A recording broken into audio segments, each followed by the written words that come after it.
Big Boss ಬಗ್ಗೆ ನೀವು ಹೇಳ್ತಿದ್ರಿ ಸರ್. ಹಾಗಾಗಿ ಬಿಗ್ ಬಾಸ್ ಬಗ್ಗೆ ಒಂದೆರಡು ಪ್ರಶ್ನೆಗಳು. ಬಿಗ್ ಬಾಸ್ ನೀವು ಹೋಗಲ್ಲ ಅನ್ನೋ ಕನ್ಫ್ಯೂಷನಲ್ಲಿ ನೀವು ಬಂದ್ರಿ ಅನ್ನೋದಕ್ಕೆ ನಂಬರ್ 1 ಆಯಿತು, ಚಾನಲ್ ಕೂಡ ಪ್ರೋಗ್ರೆಸ್ ಆಯಿತು ಅನ್ನೋ ಮಾತಿದೆ. ಏನು ಹೇಳ್ತೀರಿ? ಖುಷಿ ಇದೆಯಾ? ಇಲ್ಲಮ್ಮ, ನಾವು ಇವಾಗ ಯಾವುದೇ ತಗೊಳ್ಳಿ, ನಾವಿದ್ದೀವಿ ಅನ್ನೋ ಕಾರಣಕ್ಕೆ ಅದೆಲ್ಲ ನನ್ನಿಂದ ಅನ್ನೋದು ನನ್ನ ಪ್ರಕಾರ ದೊಡ್ಡ ಅಹಮದು. ನಾನು ಇದ್ದೀನಿ, ಅದರಲ್ಲಿ ನನ್ನ ಕಾಂಟ್ರಿಬ್ಯೂಷನ್ ಇದೆ. ಒಳ್ಳೆ ಟೀಮ್ ಅಮ್ಮ ಅದು. ಅವ್ರು ಒಳ್ಳೊಳ್ಳೆ ಕೆಲಸ ಮಾಡ್ತಾಯಿದ್ದಾರೆ, ಕಾರ್ಯಕ್ರಮಗಳು ಮಾಡ್ತಾಯಿದ್ದಾರೆ. ಹಠ ಇತ್ತು ಬರಬೇಕು ಅಂತ ಬಂದಿದ್ದಾರೆ. ನನ್ನ ಪ್ರಕಾರ ನಂದು ಒಂದು ಕಾಂಟ್ರಿಬ್ಯೂಷನ್ ಇದೆ. ಅದಕ್ಕೆ ಇಲ್ಲ ಅಂತ ಖಂಡಿತ ನೆಗ್ಲೆಕ್ಟ್ ಮಾಡೋಕ್ಕಾಗಲ್ಲ. ಬಟ್ ನಾನೇ ಎಲ್ಲ ಅಂತ ನಾನು ಯಾವತ್ತೂ ಹೇಳಲ್ಲ. I don't think it is because of anybody. It is a collective effort of lot of people put together. That is how something grows. Mark, ಎಲ್ಲರೂ ಎಫರ್ಟ್ ಇದ್ದರೆ ಮಾರ್ಕ್. ಒಬ್ಬ ಸುದೀಪ್ ಬಂದು ಬೆಳಗ್ಗೆ ಎದ್ಬಿಟ್ಟು ಬರ್ತಾಯಿದ್ರು ಅಂದರೆ ಮಾರ್ಕ್ ಆಗಲ್ಲ. ಆದಮೇಲೆ ನನ್ನಿಂದನೇ ನಾನೇ ತಪ್ಪಾಗುತ್ತೆ. ಫಸ್ಟ್ ಬೆರಳು ತೋರಿಸ್ಕೊಂಡು ನಿಲ್ಲಿಸ್ಬೇಕು ನಾವು. I am not somebody to believe in that. I believe in collective effort, not single. ಒಂದೆರಡು ಆ್ಯಕ್ಷನ್ಗಳಾದಾಗ ಅಥವಾ ಒಂದೆರಡು ಇಶ್ಯೂಗಳಾದಾಗ ಸರ್ಕಾರ ಈ ನಟ್ಟು ಬೋಲ್ಟು ವಿಚಾರವನ್ನು ಸುದೀಪ್ ಅವ್ರ ವಿಚಾರದಲ್ಲಿ ಇಂಪ್ಲಿಮೆಂಟ್ ಮಾಡೋಕ್ಕೆ ಹೊರಟಿದೆ ಅಂತ ಹೇಳ್ತು. ಫಾರ್ ಎಕ್ಸಾಂಪಲ್ ಸ್ಟುಡಿಯೋ ವಿಚಾರದಲ್ಲಿ ಏನೋ ಇಶ್ಯೂ ಆದಾಗ, ಹಾಗೆ ವುಮೆನ್ ಕಮಿಷನಲ್ಲಿ ಒಂದು ಕೇಸ್ ಆದಾಗ, ಇದೆಲ್ಲವೂ ಕೂಡ ಸುದೀಪ್ ಅವ್ರನ್ನೇ ಪರ್ಸ್ನಲಾಗಿ ಟಾರ್ಗೆಟ್ ಮಾಡ್ತಿದ್ದಾರೆ ಅನ್ನೋ ರೀತಿಯಲ್ಲಿ ಚರ್ಚೆ ಆಯಿತು. ಇಲ್ಲ ಅದೇನಿಲ್ಲ ಪಾಪ. ಆ ಥರ ಅವ್ರು ಯಾರೂ ಆ ಥರ ಅಂದ್ಕೊಂಡೇ ಇಲ್ಲ. ಅದು ಇಲ್ಲಿ ಯಾರು ಹೊರಗಡೆ ಕತೆ ಕಟ್ಟಿದಷ್ಟೇ. ಆಮೇಲೆ ನೀವು ಕಂಪ್ಲೇಂಟ್ ಬಗ್ಗೆ ಏನು ಹೇಳ್ತಾ ಇದ್ರಿ, ಕಂಪ್ಲೇಂಟಲ್ಲಿ ತೂಕ ಇದ್ದೀರಿ, ಯಾರು ಬರಬೇಕಿತ್ತಲ್ಲ ಇಷ್ಟೊತ್ತಿಗೆ. ಏನಿದೆ ಅದರಲ್ಲಿ? ಕೊಟ್ಟಿದ್ಯಾರು, ಮಾಡಿದ್ಯಾರು, ಬಿಟ್ಟಾಗ್ತಾ ಇರ್ಬೇಕು ಅದೆಲ್ಲ. ಅವ್ರಿಗೆ ಏನನ್ನು ಸಿಕ್ಕಿದೆ ಅವ್ರು ಮಾಡಲಿ ಪಾಪ, ತಪ್ಪು ಅಂತ ನಾನು ಹೇಳೋಕ್ಕೋಗಲ್ಲ. ನನಗೂ ಅದಕ್ಕೆ ಇಂಟ್ರೆಸ್ಟ್ ಇಲ್ಲ. ಬಿಕಾಸ್ ನಾನು ಏನಕ್ಕೆ ಏನಾರು ಮಾಡ್ತೀನಿ ಬಿಗ್ ಬಾಸಲ್ಲಿ, ನಾನು ಏನಕ್ಕೆ ಮಾತಾಡ್ತೀನಿ, ನಾನು ಏನು ಮಾಡ್ತೀನಿ, ನನಗೆ ತುಂಬ ಚೆನ್ನಾಗಿ ಗೊತ್ತಿದೆ, ತುಂಬಾ ಚೆನ್ನಾಗಿ ಗೊತ್ತಿದೆ. ಅರ್ಥ ಆಯ್ತಲ್ಲ? ಇಲ್ಲಿ ಮನೆಯಲ್ಲಿ ಕೂಡ ನಮ್ಮ ತಂದೆ ನಮ್ಮ ತಾಯಿ ತಿದ್ದಬೇಕಾದ್ರೆ ವರ್ಷಾಡಿ ನಮ್ಮನ್ನು ಬೈಯಲ್ಲ. ಯಾವತ್ತೋ ಒಂದು ಬೈದಿದ್ದ ದಿನ 1000 ಕಾರಣ ಇರ್ಬೋದು. ಅರ್ಥ ಮಾಡ್ಕೊಂಡ್ರೆ ಅರ್ಥ ಆಗುತ್ತೆ ಯಾಕೆ ಬೈದ್ರು ಅವತ್ತು ಅಂದ್ಬಿಟ್ಟು. ಹಾಗೆ ನಮಗೆ ಒಂದು ಆ ಸ್ಥಾನದಲ್ಲಿ ನಿಂತಿರ್ಬೇಕಾದ್ರೆ ನನಗೆ ಮಾತ್ರ ಗೊತ್ತು ಅದು ಆ ಸ್ಥಾನದ ತೂಕ. ಇಷ್ಟು ಕ್ಯಾಮ್ರಾಗಳಿರ್ಬೇಕಾದ್ರೆ, ನೀವು ನಿಮ್ಮ ಕಂಟೆಸ್ಟೆಂಟ್ಸ್ ಲೈವ್ ಇರ್ಬೇಕಾದ್ರೆ, ಇಡೀ ಕರ್ನಾಟಕ ನೋಡ್ತಾ ಇದೆ ಅಂದಾಗ ನೀವು ಒಂದು ಮಾತು ತೊದಲ್ಸಿದ್ರೆ ಕಂಪ್ಲೀಟ್ಲಿ ರಾಂಗ್ ಆಗಿ ಹೋಗ್ತೀರಿ. ತುಂಬ ಜವಾಬ್ದಾರಿ ನಡ್ಕೊಬೇಕಾಗತ್ತೆ ಅಲ್ಲಿ, ತಿಳ್ಕೊಳ್ಳಿ. ಇದಿಷ್ಟು ಇರ್ಬೇಕಾದ್ರೆ I know my job very well. And ಇದು ಯಾವುದು ತಲೆ ಕೆಡಿಸ್ಕೊಳಕ್ಕೆ ಹೋಗ್ಬಾರ್ದು ನಾವು. ಅವ್ರು ಹೇಳಿದ್ರು, ಇವ್ರು ಹೇಳಿದ್ರು, ನಟ್ಟು ಬೋಲ್ಟು ನನಗೋಸ್ಕರನೇ ಮಾಡಿದ್ರು. ಐಟ್ ನೋ ಮ್ಯಾನ್. ಆ್ಯಕ್ಚುಲಿ ನಾನು ಹೇಳ್ತಾನೆ, ಡಿ ಕೆ ಸರ್ ಒಟ್ಟಿಗೆ ನಂದು ಒಳ್ಳೆ ಸಂಬಂಧ ಇದೆ. ಪಾಪ ಅವ್ರಿಗೆ ಅದು ಇನ್ನೊಂದು ಅವ್ರ ಹೆಸರನ್ನ ಸುಮ್ಮನೆ ತಂದು ಲಿಂಕ್ ಮಾಡಿದ್ರು. ಅವರಿಗೂ ಸಂಬಂಧನೇ ಇರಲಿಲ್ಲ. ತಪ್ಪದು. ಅದು ಯಾರ್ಯಾರ್ದೋ ಬೇರೆ ಬೇರೆ ಇದೆ ಇದರೊಳಗೆ. ಇನ್ಸೈಡ್ ತುಂಬ ಇದೆ. ಆ್ಯಕ್ಚುಲಿ ಸಾಲ್ವ್ ಮಾಡಿಕೊಟ್ಟಿದ್ದೆ ಅವರು ನಮಗೆ. ನಾನು ಫಸ್ಟ್ ಫೋನ್ ಹಾಕಿದ್ದೆ. ಈಗ ನನಗೆ ಅವ್ರಿಗೆ ಆಗಿ ಬರ್ತಾ ಇರಲಿಲ್ಲ ಅಂದ್ರೆ ನಾನೇ ಫೋನ್ ಹಾಕ್ತಾಯಿದ್ದೆ. ಮಾಡಿದೆ.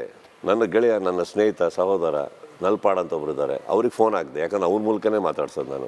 ಇಮ್ಮಿಡಿಯೇಟ್ಲಿ ಹಿ ರಿಯಾಕ್ಟೆಡ್. ಅವರೆಲ್ಲೋ ಇದ್ದರು. ನನ್ನ ಮೇಲೆ ಅಷ್ಟು ಗೌರವ ಇರಲಿಲ್ಲ ಅಂದರೆ ಅವ್ರು ಮಾಡಿರೋರ 11 ಗಂಟೆಗೆ ಟ್ವೀಟ್ ಮಾಡಿರೋರು ಅವರು. That shows no the relationship we share. Doesn't matter ma'am.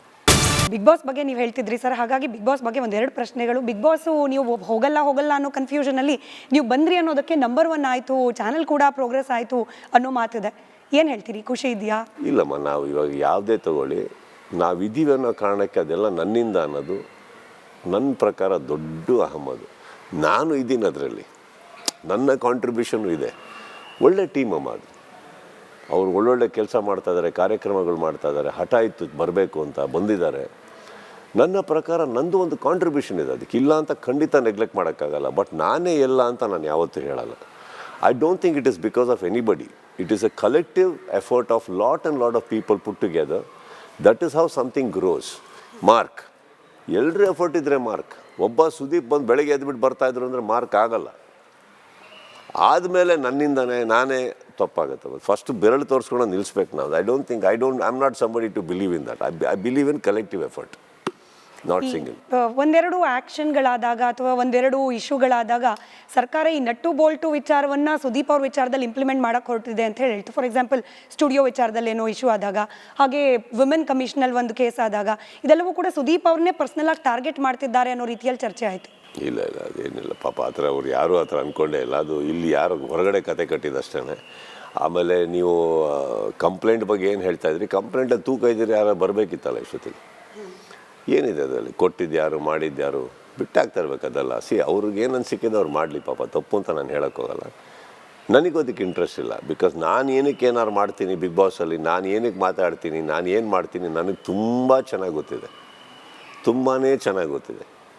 ಅರ್ಥ ಆಯ್ತಲ್ಲ? ಇಲ್ಲಿ ಮನೆಯಲ್ಲಿ ಕೂಡ ನಮ್ಮ ತಂದೆ ನಮ್ಮ ತಾಯಿ ತಿದ್ದಬೇಕಾದ್ರೆ ವರ್ಷಾಡಿ ನಮ್ಮನ್ನು ಬೈಯಲ್ಲ. ಯಾವತ್ತೋ ಒಂದು ಬೈದಿದ್ದ ದಿನ 1000 ಕಾರಣ ಇರ್ಬೋದು. ಅರ್ಥ ಮಾಡ್ಕೊಂಡ್ರೆ ಅರ್ಥ ಆಗುತ್ತೆ ಯಾಕೆ ಬೈದ್ರು ಅವತ್ತು ಅಂದ್ಬಿಟ್ಟು. ಹಾಗೆ ನಮಗೆ ಒಂದು ಆ ಸ್ಥಾನದಲ್ಲಿ ನಿಂತಿರ್ಬೇಕಾದ್ರೆ ನನಗೆ ಮಾತ್ರ ಗೊತ್ತು ಅದು ಆ ಸ್ಥಾನದ ತೂಕ. ಇಷ್ಟು ಕ್ಯಾಮ್ರಾಗಳಿರ್ಬೇಕಾದ್ರೆ, ನೀವು ನಿಮ್ಮ ಕಂಟೆಸ್ಟೆಂಟ್ಸ್ ಲೈವ್ ಇರ್ಬೇಕಾದ್ರೆ, ಇಡೀ ಕರ್ನಾಟಕ ನೋಡ್ತಾ ಇದೆ ಅಂದಾಗ ನೀವು ಒಂದು ಮಾತು ತೊದಲ್ಸಿದ್ರೆ ಕಂಪ್ಲೀಟ್ಲಿ ರಾಂಗ್ ಆಗಿ ಹೋಗ್ತೀರಿ. ತುಂಬ ಜವಾಬ್ದಾರಿ ನಡ್ಕೊಬೇಕಾಗತ್ತಲ್ಲಿ, ತಿಳ್ಕೊಳ್ಳಿ.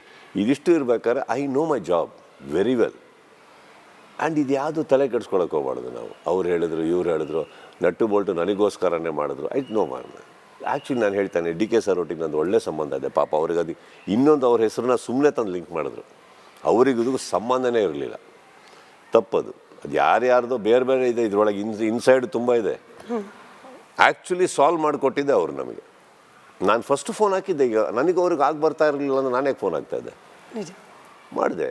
ನನ್ನ ಗೆಳೆಯ, ನನ್ನ ಸ್ನೇಹಿತ, ಸಹೋದರ ನಲ್ಪಾಡ್ ಅಂತ ಒಬ್ರು ಇದ್ದಾರೆ, ಅವ್ರಿಗೆ ಫೋನ್ ಹಾಕಿದೆ. ಯಾಕಂದ್ರೆ ಅವ್ರ ಮೂಲಕನೇ ಮಾತಾಡ್ಸೋದು ನಾನು. ಇಮ್ಮಿಡಿಯೇಟ್ಲಿ ಹಿ ರಿಯಾಕ್ಟೆಡ್. ಅವರೆಲ್ಲೋ ಇದ್ದರು. ನನ್ನ ಮೇಲೆ ಅಷ್ಟು ಗೌರವ ಇರಲಿಲ್ಲ ಅಂದರೆ ಅವ್ರು ಮಾಡಿರೋರ 11 ಗಂಟೆಗೆ ಟ್ವೀಟ್ ಮಾಡಿರೋರು ಅವರು. That shows no the relationship we share. Doesn't matter ma'am. Bigg Boss ಬಗ್ಗೆ ನೀವು ಹೇಳ್ತಿದ್ರಿ ಸರ್, ಹಾಗಾಗಿ ಬಿಗ್ ಬಾಸ್ ಬಗ್ಗೆ ಒಂದೆರಡು ಪ್ರಶ್ನೆಗಳು. ಬಿಗ್ ಬಾಸು ನೀವು ಹೋಗಲ್ಲ ಅನ್ನೋ ಕನ್ಫ್ಯೂಷನಲ್ಲಿ ನೀವು ಬಂದ್ರಿ ಅನ್ನೋದಕ್ಕೆ ನಂಬರ್ 1 ಆಯಿತು, ಚಾನಲ್ ಕೂಡ ಪ್ರೋಗ್ರೆಸ್ ಆಯಿತು ಅನ್ನೋ ಮಾತಿದೆ. ಏನು ಹೇಳ್ತೀರಿ? ಖುಷಿ ಇದೆಯಾ? ಇಲ್ಲಮ್ಮ, ನಾವು ಇವಾಗ ಯಾವುದೇ ತಗೊಳ್ಳಿ, ನಾವಿದ್ದೀವಿ ಅನ್ನೋ ಕಾರಣಕ್ಕೆ ಅದೆಲ್ಲ ನನ್ನಿಂದ ಅನ್ನೋದು ನನ್ನ ಪ್ರಕಾರ ದೊಡ್ಡ ಅಹಮದು. ನಾನು ಇದ್ದೀನಿ ಅದರಲ್ಲಿ, ನನ್ನ ಕಾಂಟ್ರಿಬ್ಯೂಷನು ಇದೆ. ಒಳ್ಳೆ ಟೀಮ್ ಅಮ್ಮ ಅದು.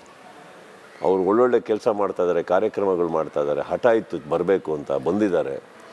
ನನ್ನ ಪ್ರಕಾರ ನಂದು ಒಂದು ಕಾಂಟ್ರಿಬ್ಯೂಷನ್ ಇದೆ. ಅದಕ್ಕೆ ಇಲ್ಲ ಅಂತ ಖಂಡಿತ ನೆಗ್ಲೆಕ್ಟ್ ಮಾಡೋಕ್ಕಾಗಲ್ಲ. ಬಟ್ ನಾನೇ ಎಲ್ಲ ಅಂತ ನಾನು ಯಾವತ್ತೂ ಹೇಳಲ್ಲ. I don't think it is because of anybody. It is a collective effort of lot of people put together. That is how something grows. Mark, ಎಲ್ಲರೂ ಎಫರ್ಟ್ ಇದ್ದರೆ ಮಾರ್ಕ್. ಒಬ್ಬ ಸುದೀಪ್ ಬಂದು ಬೆಳಗ್ಗೆ ಎದ್ಬಿಟ್ಟು ಬರ್ತಾಯಿದ್ರು ಅಂದರೆ ಮಾರ್ಕ್ ಆಗಲ್ಲ. ಆದಮೇಲೆ ನನ್ನಿಂದನೇ ನಾನೇ ತಪ್ಪಾಗುತ್ತೆ. ಫಸ್ಟ್ ಬೆರಳು ತೋರಿಸ್ಕೊಂಡು ನಿಲ್ಲಿಸ್ಬೇಕು ನಾವು. I am not somebody to believe in that. I believe in collective effort, not single.